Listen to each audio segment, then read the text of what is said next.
기도합니다. 거룩하신 아버지 하나님 감사합니다.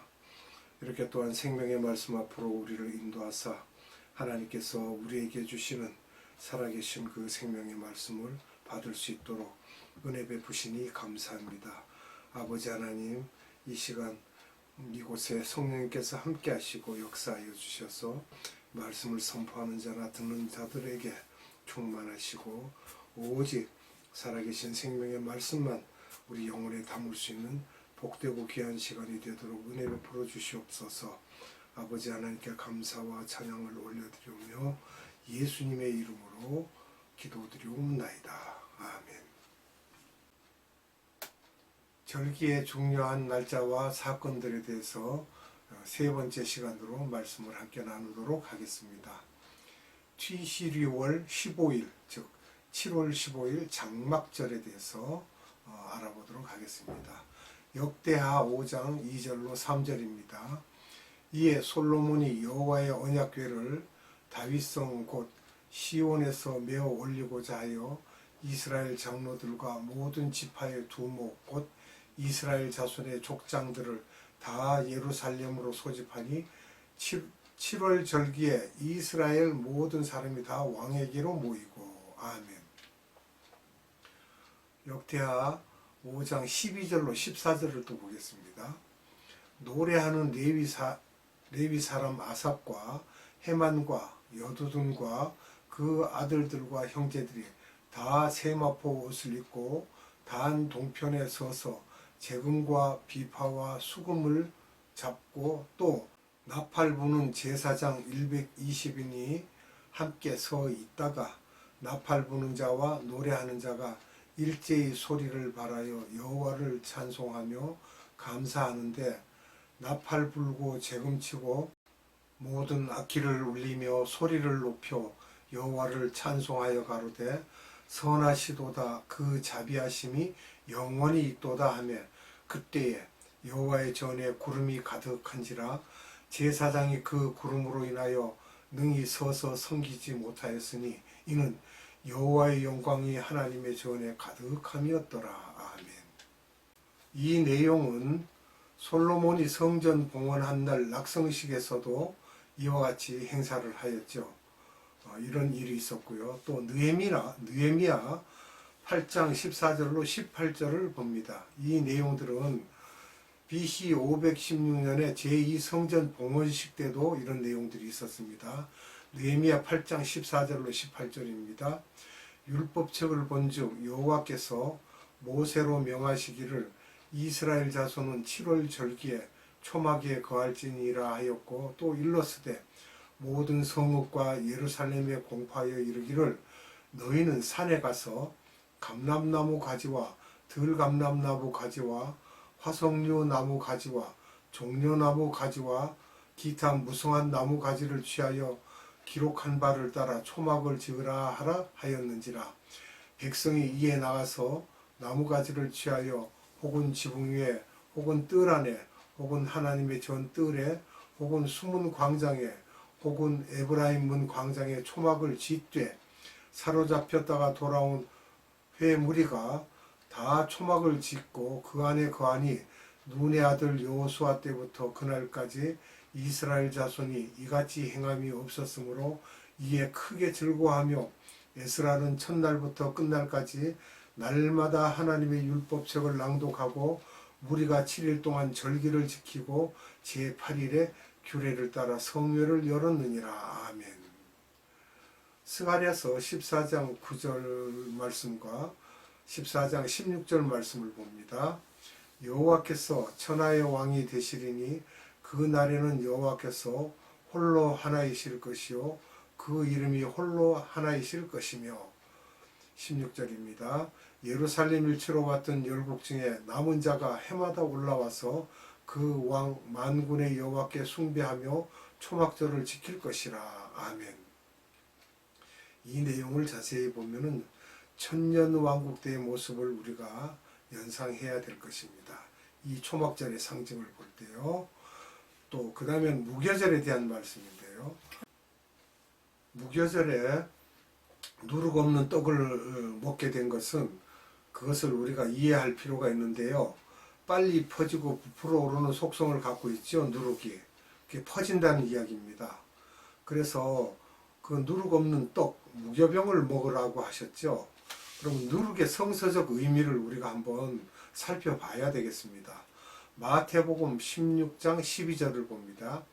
그제야 제자들이 떡의 누룩이 아니요 바리새인과 사두개인들의 교훈을 삼가라고 말씀하신 줄을 깨달으니라. 아멘. 여기서 바리새인은 성부 하나님의 교훈을 알지만 성자 하나님의 교훈은 또 모릅니다. 성자 하나님이 빠진 성서의 가르침이죠. 그래서 그들의 교훈을 조심하라. 즉 그게 누룩이다 이 말씀입니다.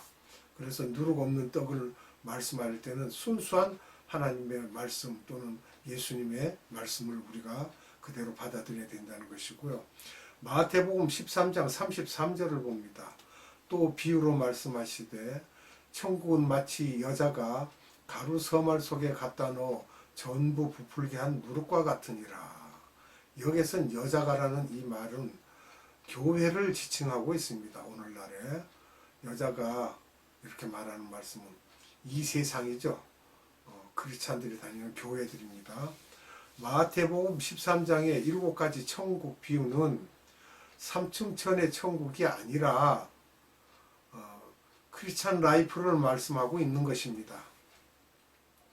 그래서 겨자씨 비유를 보면 마태복음 13장 31절에서 32절에 겨자씨가 나오죠. 이것은 즉 예수님을 우리가 알아야 됩니다.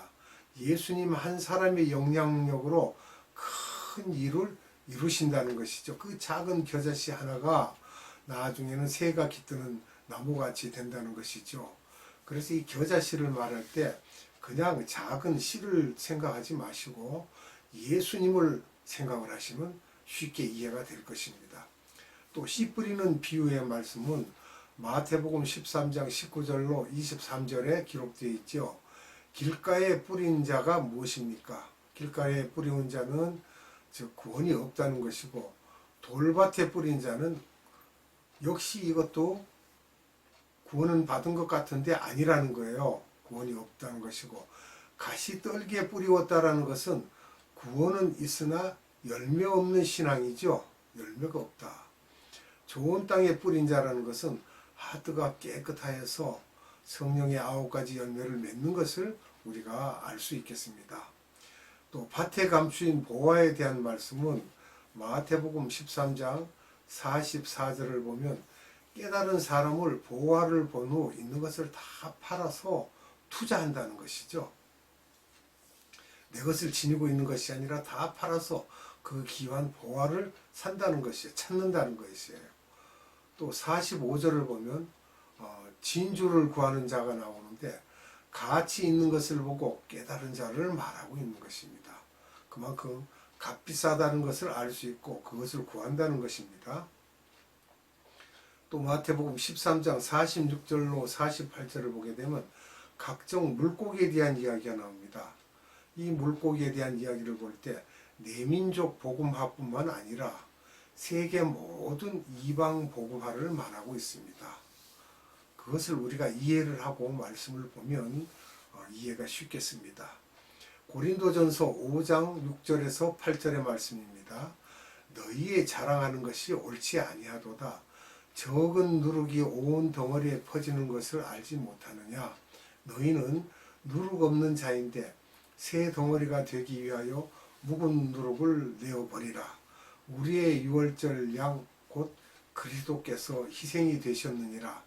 이러므로 우리가 명절을 지키되 묵은 누룩도 말고 괴악하고 악독한 누룩도 말고 오직 순전함과 진실함에 누룩 없는 떡으로 하자. 아멘.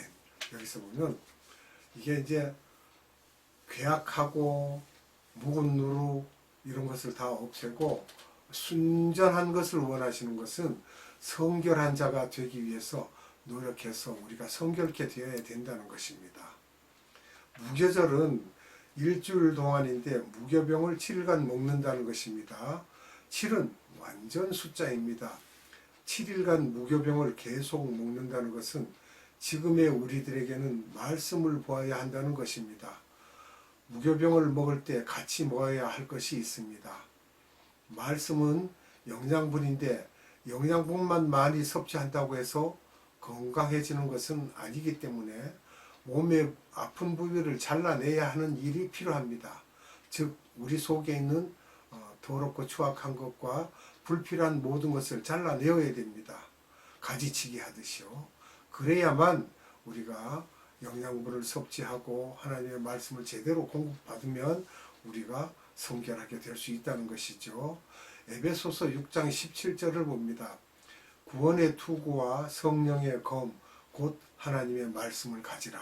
아멘. 구원의 투구와 성령의 검, 곧 하나님의 말씀을 가지라. 이 말씀은 우리가 그 로마 시대 때 병정의 그 모습을 비유를 해서 그렇게 표현을 했던 것 같습니다. 히브리서 4장 12절을 봅니다. 하나님의 말씀은 살았고 운동력이 있어 좌우에 날선 어떤 검보다도 예리하여 혼과 영과 및 관절과 골수를 찔러 쪼개기까지 하며 또 마음의 생각과 뜻을 감찰하나니. 아멘. 이렇게 하나님의 말씀이 우리는 눈으로만 보는 것이 아니라 우리가 눈으로 볼 때 우리 하트에서 그것을 느끼고 그 말씀이 어떠한가 하여 그것을 묵상함으로 소화를 시켜서 우리 생활에 적응시키고 이렇게 해야 된다는 것을 잘 알 수가 있습니다. 그런데 하나님의 말씀은요, 우리 혼과 영과 관절과 골수를 찔러 쪼개기까지 하신다고 그랬어요. 우리는 아니라 할지라도 하나님의 말씀이 역사하시면 우리는 우리도 모르는 사이에 변화를 받아서 하나님의 자녀로서 본분을 지킬 줄 아는 그러한 믿음 있는 자로 성장해 갈 것입니다. 우리가 말씀을 배워서 마음속 깊인 카디아까지 들어가게 하려면 보고, 듣고, 쓰고, 암기하고, 묵상하고 실천을 해야 된다는 거예요. 그 실천이 뭐예요? 말씀에 순종을 해야 된다는 것이죠. 말씀에 순종하면 우리가 하나님께서 원하시는 그러한 믿음 있는 자가 될 것입니다. 말씀이 하트 깊숙한 곳까지 들어가지 않으면 검의 역할을 다 할 수가 없는 것입니다. 우리 하트 속에 쓴뿌리들이 많기 때문에 성령님께서 우리에게 기름 부으시고 역사하시고 또 성령은 물과 또는 불로 오시는데 우리 마음속에 쓴뿌리는 물뿐만이 아니라 또 불만이 아니라 제거하기 힘들고 그 힘든 것을 말씀의 검으로 잘라내야만 된다는 것입니다. 그리고 그 쓴뿌리들을 잘라낸 후에 그 상처를 물과 불로 치유해야 하는 것입니다. 그래서 무교절에 무교병을 철저히 먹으라는 것입니다. 암기의 가장 빠른 방법은 다른 사람에게 가르칠 때 내가 티칭하고 다른 사람에게 가르치고 설명을 할 때 내 속에 하나님의 말씀이 살아 역사하실 수 있고 우리 마음 속에 하나님의 말씀이 저축이 됩니다. 터진 웅덩이가 되는 것은 하나님 보시기에 악하다 그랬어요. 스스로 판 웅덩이인데 물을 저축지 못할 터진 웅덩이가 된다면 우리는 믿음이 다 허사가 됩니다.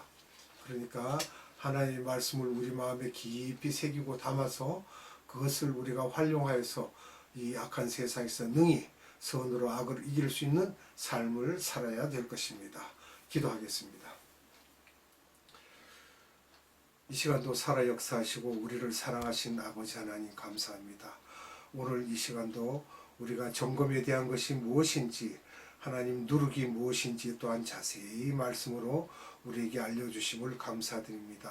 성령 하나님 오늘 말씀을 들은 자들과 말씀을 전한 자가 다 함께 성령의 깊은 기름 부으심으로 인하여 우리가 말씀을 깨닫고 그 깨달은 것을 잘 숙지하여서 세상에 나가서 그 말씀을 지키고 행할 수 있는 그러한 믿음 있는 자들로 우리를 굳게 세워주시기를 원합니다.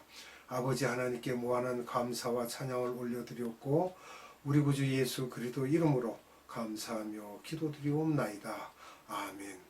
주님 가르쳐준 기도로 예배를 마칩니다. 하늘에 계신 우리 아버지, 아버지의 이름을 거룩하게 하시며 아버지의 나라가 오게 하시며 아버지의 뜻이 하늘에서와 같이 땅에서도 이루어지게 하소서. 오늘 우리에게 일용할 양식을 주시고 우리가 우리에게 잘못한 사람을 용서하여 준 것 같이 우리 죄를 용서하여 주시고 우리를 시험에 빠지지 않게 하시고 악에서 구하소서. 나라와 권능과 영광이 영원히 아버지의 것입니다.